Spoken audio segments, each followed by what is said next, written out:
Hello အားလုံးပဲမင်္ဂလာပါကျွန်တော်ဒီနေ့ဗီဒီယိုမှာတော့ကျွန်တော် Minecraft Bedrock Edition မှာလုံးဝ Emerald ကို free ရမယ်နည်းလမ်းဖြစ်ပါတယ် free ဆိုတာကအရင်တော့လို့ဒုချောင်းကြီးရောင်းတဲ့ဟာမျိုးတော့မဟုတ်ဘူးဗျာအဲ့ဒါမျိုးတော့ပိုကောင်းတယ်လုံးဝတကယ် free စစ်ဟာမျိုးဖြစ်ပါတယ်အဲ့တော့ကျွန်တော်ဒီဗီဒီယိုလေးကို channel တက်တဲ့ဆိုရင် like and subscribe လေးပြုလုပ်ပြီးသွားကြပါဦးဗျာအဲ့တော့ဗီဒီယိုလေးဆက်ရကြ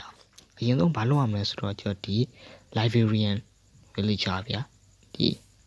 တောင်ကိုဒီလိုတနေရာမှာလို့အပြစ်ထွက်လို့မရအောင် trap ထားလုပ်ထားလိုက်ဗျာအဲ့လိုဘယ်လောက်ပဲဖြစ်ဖြစ်ထည့်ထားလိုက်ပြီးပြီဆိုရင်ဒီမှာသူ့မှာအပေါ်မှာစာအုပ်စင်ရောင်းနေပြီးရင်အောက်မှာစာအုပ်ကိုပြန်ရောင်းတဲ့ဟာမျိုးအဲ့ဒါကိုကျွန်တော်ဘာမှသွားပြီးတော့ level တက်အောင်ပဲလုပ်နေနဲ့အဲ့ရမယ်ဆိုရင်ညာဘက်ကြရင်အထဲကိုစုံပြီးတစ်ကောင်ထည့်လိုက်ပါပြီးအကောင်ကစုံပြီးကြကြဖြစ်သွားမယ်difficulty ကို hard mode ပြောင်းလို့ဆိုရင်တော့100ရာခိုင်နှုန်းတည်ကြရပေါ့နော်မဟုတ်ရင်တစ်ခါတည်းကြရင်စုံ villager တည်သွားပြီဖြစ်တတ်တယ်ပြီးပြီဆိုရင်တော့ကျွန်တော် weakness potion ကိုပေါက်လိုက်မယ်ပြီး golden apple နဲ့ cure လုပ်လိုက်အဲ့ဆိုခဏနေသူကပုံမှန် villager ပြန်ဖြစ်သွားမှာအကျန်စီးပူလျှော့တယ်အဲ့တော့တီးပြီးသားဖြစ်မှာပါအတော့အရင်ဆုံးကျွန်တော် cure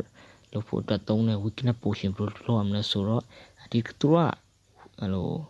weakness potion လုပ်ဖို့က nether wart မလို့ဒီတိုင်း fermented spider eye ရဒီ spider eye ဟာမျိုးလေးပဲအဲ့လေးကိုတန်းထည့်လိုက်အဲ့ဆိုရင် weakness potion ရတယ်အဲ့ဒါကိုခံပေါင်နဲ့ထည့်လိုက် splash potion ဖြစ်သွားတယ်အခုတော့ရသွားပြီကျွန်တော်တို့စိုက်ရချိန်မှာကြီးလိုက်တာက emerald 3 တုံးနဲ့ bookshot တစ်ခုရတယ်စာအုပ်တစ်ခုကို emerald တစ်တုံးနဲ့ရတယ်အဲ့ဆိုရင်တိတ်ပြီးတော့ free mode တွေ free ဖြစ်ချင်းဘာလုပ်ရမလဲဆိုတော့ကျွန်တော်က rate တိုက်ပြီးတော့ရတယ် hero of the village effect okay rate တိုက်ပြီးရတယ် hero of the village effect နဲ့ပေါင်းထည့်လိုက်မယ်ဆိုရင်လုံးဝ shade ဖြစ်သွားမှာဗျာ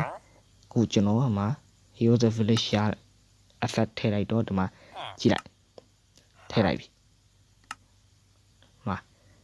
bookshot တစ်တုံးကို emerald တစ်တုံးပြီးရင်စာအုပ်တစ်ခုကို emerald တစ်တုံးနဲ့ပြန်ရောင်းတယ်ဗျာအဲ့တော့ game မိုက်တာတကယ် free ဗျာ heroes of village rate တော့တိုက်ရမှာပေါ့ rate တိုက်ရမယ်ဆိုပေမဲ့လည်းဘာမှဖြစ်ဘူးတည်မလား emerald တစ်တုံးကို bookshot တစ်တုံးကိုဖြတ်လိုက်မယ်ဆိုရင်စာအုပ်က3တုံးရလာတယ်အဲ့3တုံးကိုပြန်ရောင်းရင် emerald 3တုံးရတာပေါ့အဲ့တော့ free ပေါ့အဲ့တော့ဒီ video တွေဒီလောက်ပါပဲ